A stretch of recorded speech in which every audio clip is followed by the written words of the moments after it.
Welcome into the lounge presented by DraftKings. I'm Ryan Mink here with Garrett Downing. And we are thrilled to sit down with Ravens linebacker Dre'Mont Jones. And Dre'Mont, I'll start here. So, super nice guy. Like, just since you've come here, I've been impressed. I'm not gonna lie. Like, nice guy, very chatty, easy to chat with in the locker room. But, you know, after the Jets game, you said this. You said, contrary to what some may believe, I'm a pretty angry person. Yeah. I fit the mold. All right. So it's this nice balance of nice guy off the field, but on the field, like, you are a Raven. Mm-hmm. Where does the angry guy come from? Explain that to us. I think just growing up, having like years worth of older friends. Mm-hmm. Like, I played like up and like everything I played when I was younger, so I was always the younger person on the field, on the court. Because you were big, big. I was big, yeah. So you would think I was older. Yeah, but I had to kind of just be like a little more like, be tough, be more aggressive, just to, you know, keep up with the older kids. You know, they always want to mess with the younger dudes, so it just kind of just molded me into that now. Interesting. Is it a light switch kind of thing? Like, to Ryan's point, you can have a conversation and nice guy, but then, like, man, you do play angry, like you play violent. And so do you look at it as, I get on the field and I flip the switch and I go into kind of that mode? Yeah, it has to be that way, because when you're out there playing football, it's kind of like survival of the fittest in that aspect, because you're competing.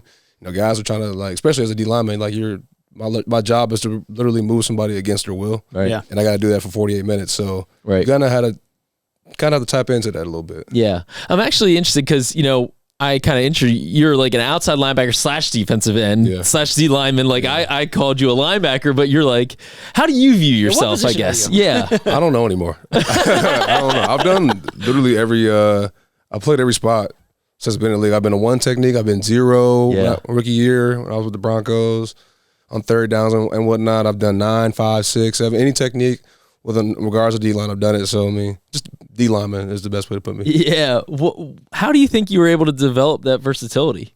So over time, like, even in college, I first came as a DN, and then I put on some weight to be a D tackle, and then it just kind of helped me get a variety of things early on in college, and then I was just strictly D tackle. But I've had experience at DN, so I've just been doing everything. Basketball helps too. Yeah. Mm-hmm. So I think that's where my variety comes from. Yeah. Kyle Hamilton does the same thing on the back end. You know, he moves all over the place. Do you think that this is a function of the way that the Ravens like to play defense and positionless football? Is this a function of the way that the game has moved and players playing a variety of different spots? What's your view of that? I think it's both. The game is like forever changing, and having guys just play one spot is coming almost an anomaly to not do. Like, you can just put guys anywhere if they fit the mold. Like someone like Kyle, who, you know, he's about 6'4", I don't know, like 200 maybe, give or take a few pounds. Yeah, he can play inside at like a backer. He can play safety where he naturally was. And someone like me, I play D tackle. I can put my hand down in the dirt, and sometimes I can stand up and I can drop in coverage a little bit in the zone, not man, but and guard some of those tight ends or receivers if I need to be. Yeah. Well, Michael Pierce had the interception last year for the Ravens. he's straight up nose down. A little bit of a different body type. He dropped back, so maybe in some of those zone pass coverage reps, you can show off those hands. Yeah, hey, he showed you athletic. I saw it, and he got down immediately too. I remember that when that clip went viral, I was definitely weak laughing at it. I remember seeing that last year. Yeah. So even though you arrived at the trade deadline, it just feels like you've been here for years. Can you talk about why you feel so comfortable in this defense and in this franchise, and kind of what that feeling is like for you? From like a schematic standpoint, I've been dealing with this defense basically since I got in the league. And now there's different like terms, there's different way it's used, but it's all kind of under the same umbrella that I kind of like started with. Mm-hmm. So it's been easy to like just kind of pick apart different plays. Like, oh, I remember hearing that play back when I was younger. Oh, I remember that play last year. Oh, this is the same play as my last team just did. So like I'm able to like pick apart different plays that I've heard throughout the years, and then I can just help me remember the play back here now. And then like the locker room and the coaches, like everybody's making it easy. Everybody's super welcoming, chill. But it's about work at the end of the day, and football is football. So I kind of just adjust with everything. Yeah, you came from the Titans here, and then we go on a 5-game winning streak. I mean, no coincidence here. Lit. What has that experience been like for you? It's been huge, man. Like I don't recall a time in the NFL that I've won that many games in a row. I've definitely been on the losing spectrum with the majority of my career up until now, to be honest. So it's cool to feel that. It's cool to get those victory trucks. It felt like every week. It felt damn near mandatory to get them. It's because, you know, I've been getting them basically since I've been here. Yep. So it's cool to have that. And then, you know, having an opportunity to go to playoffs and be in number one division, that's something that's monumental to me. I haven't experienced that either too much. So, I mean, it's exciting. Yeah, to that point, how eager, hungry, I guess would be maybe the word, are you to get that first taste of playoff football? I'm super hungry. Like it's crazy how much I'm like fiending for the opportunity to be number one. Like I said, I've never done it before. You know, I've seen these battles throughout the year over my childhood because growing up and watching AFC North football for so long, and I get the rivalry, the seriousness. So it's embedded in me already, so I understand the magnitude, but I just want to go out there and do it. Yeah, you talk about the rivalries in the AFC North. You're about to experience one. Ravens-Steelers. What do you expect it to be like? Dogfight. It's been a dogfight playing the Browns, been a dogfight playing the Bengals. I expect the same with the Pittsburgh Steelers, just because it's been a good team for years.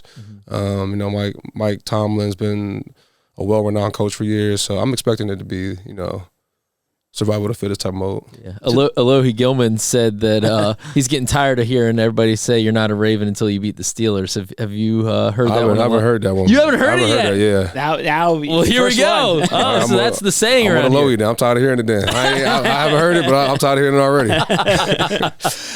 I think that to the point of like you fitting in great here, you just seem like a guy, the way you play the game, your attitude on the field. It honestly feels like you were made to play in this rivalry game. Like I know that they're probably showing the old clips of Ravens Steelers from over the years, and you can see Terrell Suggs and Ben Roethlisberger and Ray Lewis and Troy Polamalu and all that Lodi stuff. Nada breaking his nose. Like, I'm sure you've seen all that stuff, and you just feel like a guy that was meant to play in this rivalry game. How do you take that attitude and that mentality that you play with into your first taste of this game? I mean, that's the mentality I have to have regardless of if I'm playing against the Pittsburgh Steelers or not. Like I want to go out there and have that dog and nasty mentality, because just from being here for a short time, I understand this place is about work, and that's what I want to do. I want to come here, I want to work, I want to be violent when I get a chance to be on the field on Sunday. Coach Harbaugh has said before on certain guys, like, they've always felt like a Raven. They just didn't know it yet. Like Steve Smith is a guy who comes to mind. He played here late in his career. When he got here, it just felt like it was the right fit. And there's been other examples as well. Is that kind of how you have felt since you've been here? Yeah, so far I feel like it's been just kind of natural and building into it, you know, each and every week. Hopefully I still am a Raven when the time comes, but I definitely I'm feeling that Baltimore Raven vibe out of myself. That was my next question. Is you're on a 1-year deal? Yeah. Is this a place you think after this year that you could see yourself staying long term? Yeah, I definitely can. But you know, when that time comes, it comes. But I do love being a part of this program. This is very unique. I talk about it with other guys all the time. Like, man, like this place is special, and how it was handled, and how it was ran. And you know, how do you? I mean, I've heard nothing but good things about it before coming here. And to seeing it and just being a part of it is like, I understand why guys don't want to leave. What is different? Like, can you explain kind of what's different from here? I mean, your previous stops, you were in Denver, Seattle, Tennessee. Now here, what is different here? The details we place within the defense, and how much we walk through, and how much we will go over the same thing a bunch of different times, just so everybody understands it. It's not kind of like brushed over. The willingness to really be receptive to the players and what we believe and what we think could possibly work. And if we have any problems, they have no problem throwing it out. Kind of Coach Harbaugh, his style of inviting guys to talk. He makes team meetings more engaging instead of us just like a lecture. And in that aspect, you know, our practice setup, like how it's set up, is super different. We don't even stretch as a team, which is really different. But I've noticed that. Like, I wonder why that is. That was crazy for me, but for some reason it feels better. Like I don't know why. Like you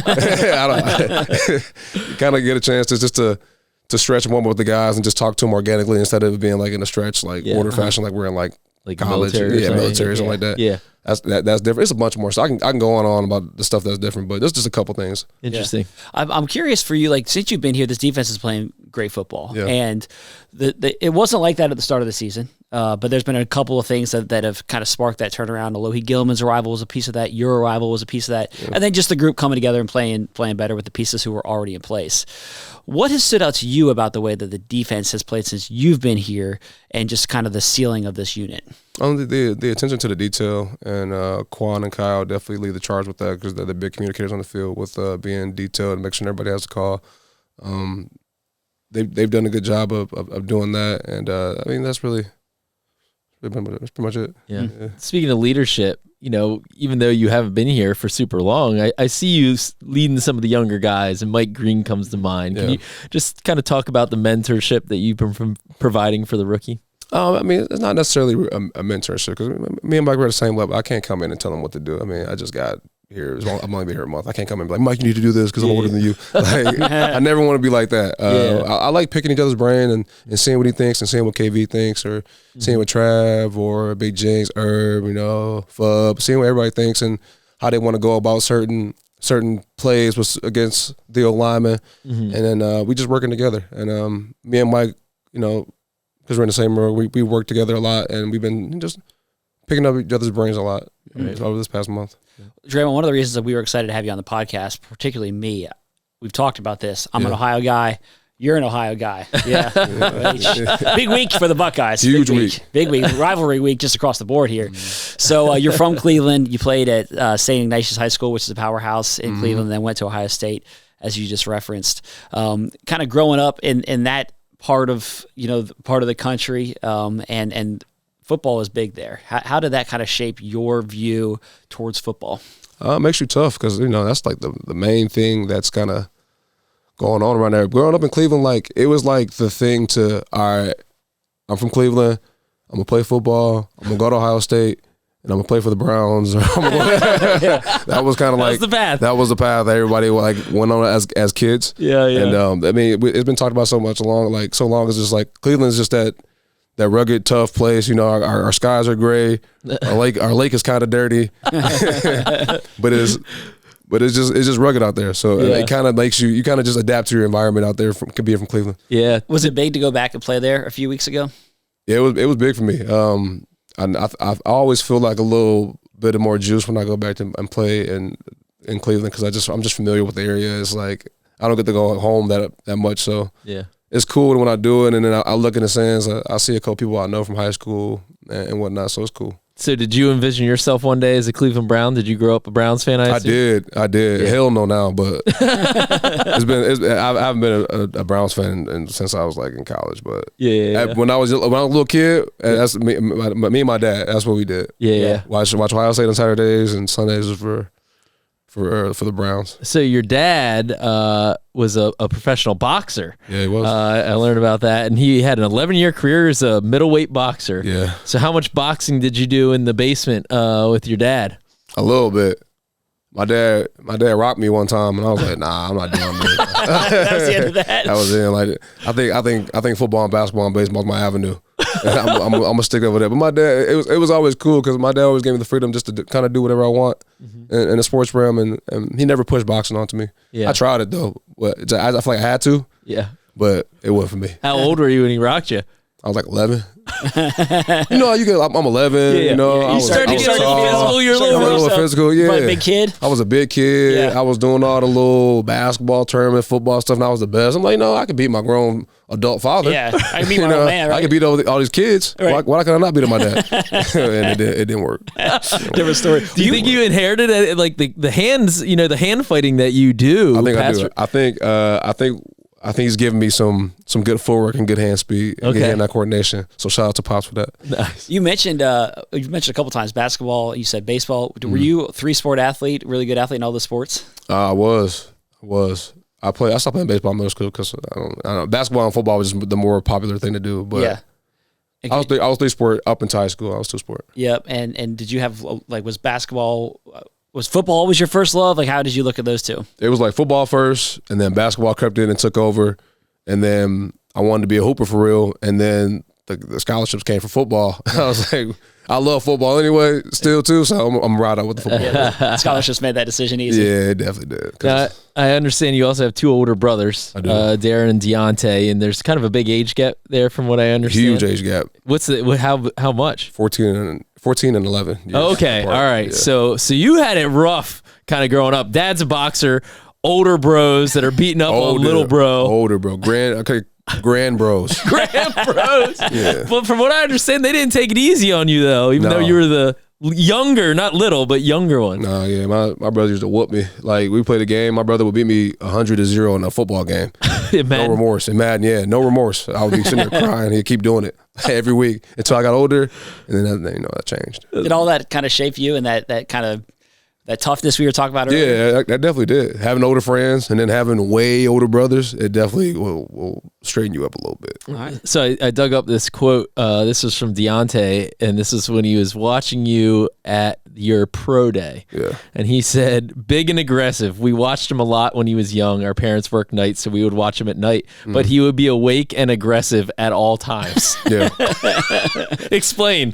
What were you doing? I don't know. I don't remember, to be honest, because my brother said that, and then they would have their friends from who are mind you, my brother said they're all in their 40s now. Yeah. And they were like, man, when you're a little boy, you used to be so tough and aggressive. You just do this and do that, break this, break that. I'm like, I don't remember. But I believe you, because I heard it every time I see one of my brother's friends who I don't know, but they remember me, they always say the same thing. I was just wilding out. Yeah, I was wilding out, little kid, and I remember being like later elementary and wilding out. Yeah. But I've been doing it since toddler age. Nice. Well, I think that you'll bring some of that aggression with you to Sunday's game against the Steelers. I will. No doubt about that. Awesome. Well, thank you, Dre'Mont. Appreciate y'all. You're listening to the Lounge Podcast. We're coming to you from the SeatGeek studio. We want to mention our partners at DraftKings Sportsbook. They are an official sports betting partner of the Baltimore Ravens. DraftKings Sportsbook, the crown is yours. Well, big thanks to Dre'Mont. I think that, we talked about it with him. He's just fit in so well here. Both him and Alohi Gilman. Those are 2 trades that helped this team from a schematic standpoint and by bringing in good players. But I also think fit-wise, there's something that's hard to quantify when you're talking about bringing guys in from other teams, and it's how they're going to fit. It's how they're going to fit personality-wise, how they're going to fit schematically. Yeah, and it doesn't always happen. Right, sometimes it's a bad fit. Sometimes you get someone here, and for whatever reason, it doesn't feel like the fit is right. For these 2 players, I think the fit has been perfect. And I've made this point before with Dre'Mont Jones. I go back to the trade deadline, and everyone was saying, are you going to make a move? Are you going to make a move? Are you going to make a move? And people kind of glossed over his addition, I felt like. And it turned out to be a great trade, great addition, and he's fit this team in so many ways. And I think he's going to be a huge player down the stretch. Yeah, absolutely. And he'll be a big player here Sunday in against Pittsburgh. Like we said, he's kind of made for this rivalry, the physicality and all that stuff. Being an Ohio guy, he's kind of used to it. He knows AFC North football. He grew up watching it. He went to Ohio State. He knows rivalry games, Ohio State and Michigan. There's certainly an understanding of what goes into these types of matchups. Yep. And I think he's going to fit in perfectly in this game. Absolutely. So it's a battle for first place, as we talked about in our last episode. Both teams 6-6, and I have gotten the vibe all week that everybody knows the stakes. You don't have to remind anybody, all that stuff. The struggles of both teams leading up to this point, that all is in the rearview mirror. It's all about this Ravens-Steelers rivalry and winning on Sunday. Absolutely. The Ravens have the opportunity to put themselves in the driver's seat for the AFC North. Yep. And at the start of the season, what's the goal? Well, the goal was to win the division, first and foremost. Win the division and then go from there. Of course, you want to be undefeated, you want to win every game, but realistically, the goal as a starting point is to win the division. And the first 12 weeks of the season haven't gone the way that the Ravens would have preferred in an ideal scenario, but they still have a really good shot to win the division. But that shot looks a lot different if you don't win this game. And that's one of the things that's most interesting about that is that whoever wins this game really just has control. They have the driver's seat. And the percentages change pretty dramatically. Aaron Schatz had a pretty interesting tweet about that. Basically, it goes from if you win this game, you got a 75% chance of winning the division. And whoever wins the game has basically a 75% chance of winning the division from here on out. So the Ravens obviously want to be the one that gets that victory. Yeah. I think this is not a good matchup for the Steelers. I think that, they've been struggling offensively. They throw more short passes than any team in the league. The Ravens, with Kyle Hamilton in his kind of revised role since Elohi arrived, have really been among the best defenses in the league in cracking down on short passes. I think that the recipe for the Ravens and what this is really going to key in on is, can they stop the Steelers' rushing attack? Mm-hmm. That has been kind of their strength. Now they're 28th in the league, 93.8 yards, but Jalen Warren's a tough runner. Gainwell has been pretty good for them. Like, you got to tackle those guys.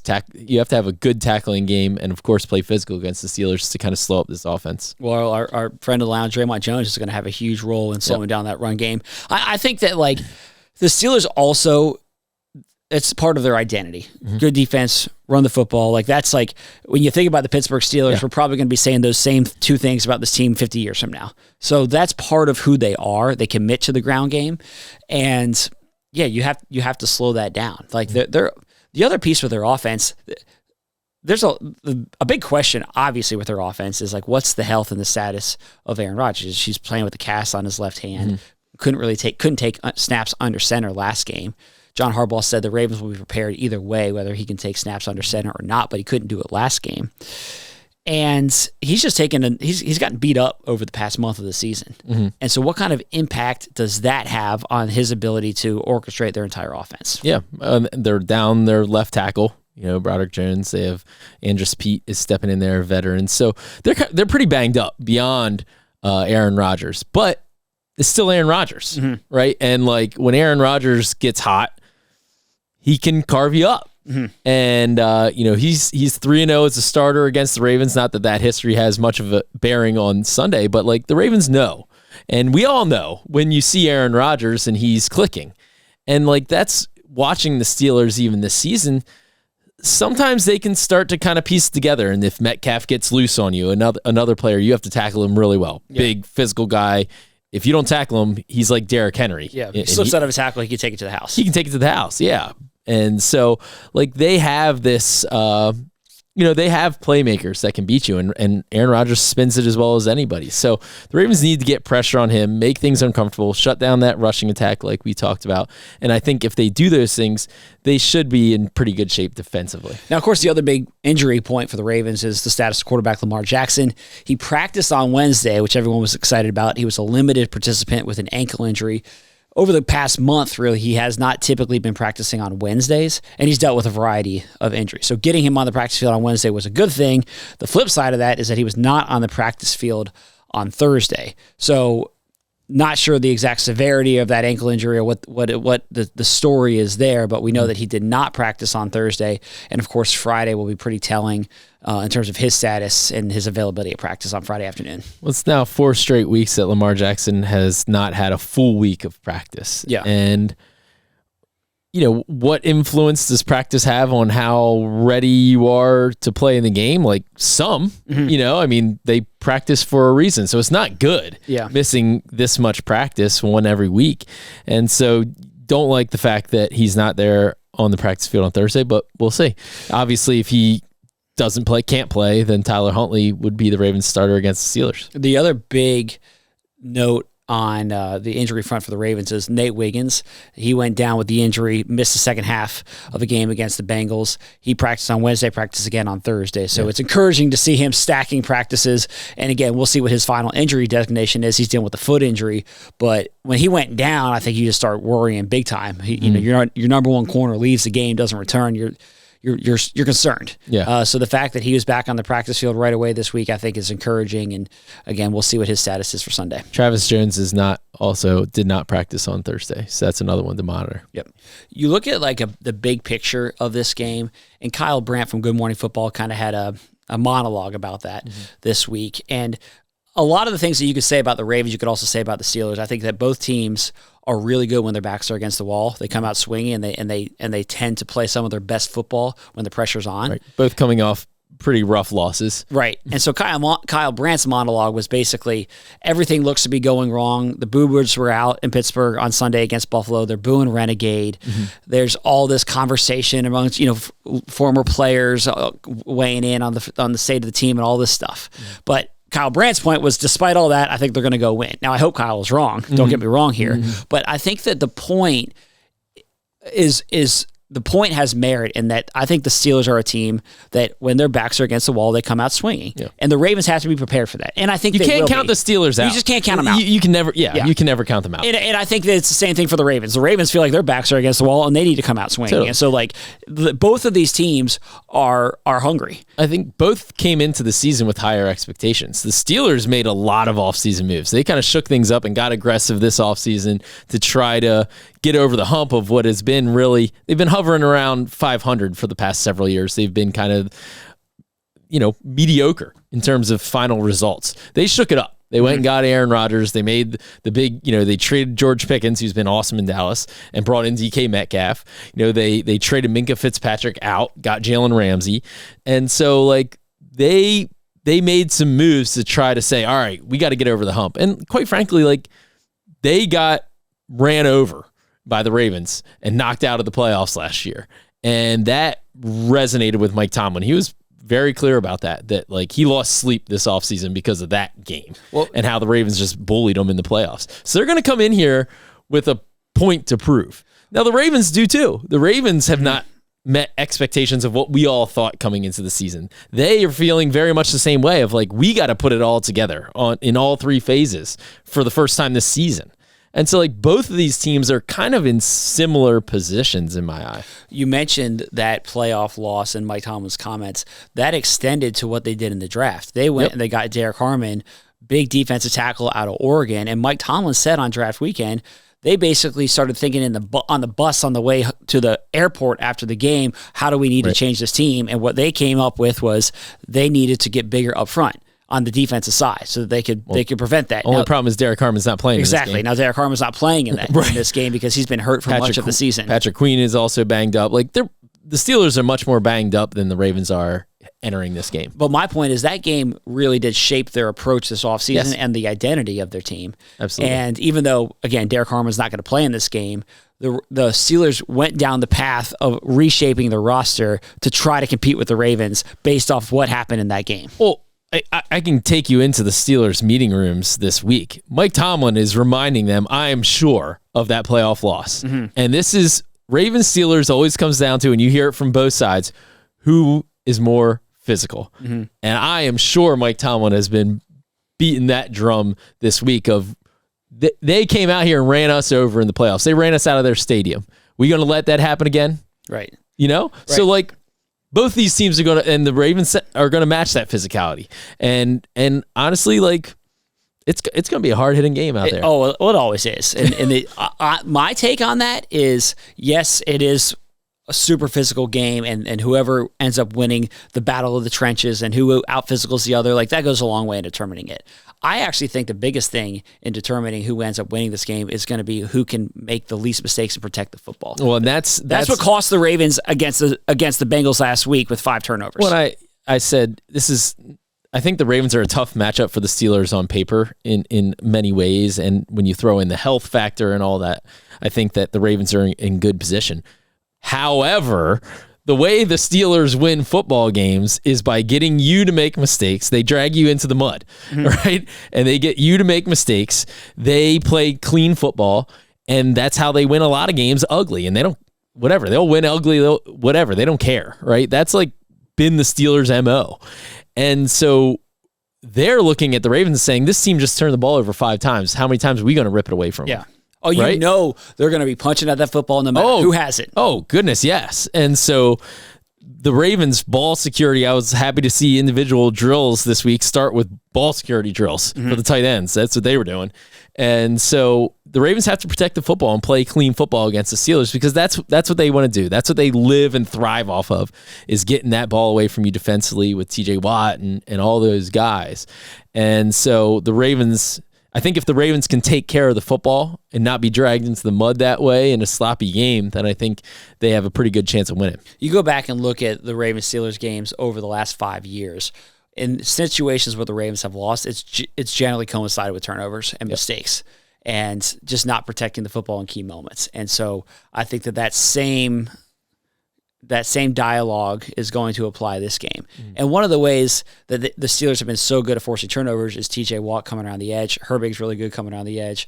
But you need to avoid 3rd and 8 situations and making it just a clear drop back passing game. The Ravens need to get the run game rolling in this game. They were able to do it in that playoff game. I'm sure that's going to be just like it's on the forefront of the Steelers' minds. I'm sure that approach is going to be on the forefront of the Ravens coaches' minds about how do you attack the Steelers. And they need to get that running game established with Derrick Henry and then sprinkling in Keaton Mitchell and Rasheen Ali. Yep, absolutely. I think it's going to be a fun game at M&T Bank Stadium. We honestly cannot wait. Well, it's also fitting that this game is going to be where we're recognizing members of the Super Bowl 35 team coming back for a Super Bowl reunion.